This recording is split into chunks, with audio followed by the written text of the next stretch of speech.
Hi, my name's Sean Stankowski. I'm a research scientist from the University of Sheffield, and I've come here to ECIMAT with a project of international access funded by Assemble Plus.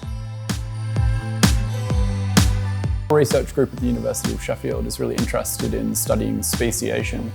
And so speciation is the process that's effectively responsible for all of the diversity of life that's around us. We use methods like whole genome sequencing and ecological measurements and experiments to try and understand how new species form. And we do that using a marine snail called Litorina saxatilis. Here on the rocky shores in Galicia, you can see this amazing local adaptation. So that is natural selection is driving the origin of new species across the shore. And so what we're doing is a manipulative experiment where we're actually testing for local adaptation by moving snails to different parts of the shore to see how it affects their survivability. And so it's very difficult experiment to do, and it requires a lot of support and very good infrastructure.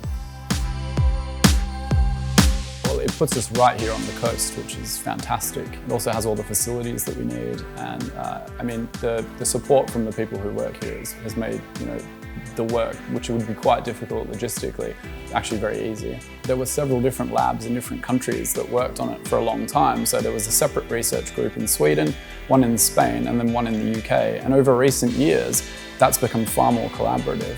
So a big part of our work is actually working with researchers at the University of Vigo, specifically Juan Galindo, who has been working on the system for some time, and we're able to, with his knowledge, help him probe those questions more deeply using our skills.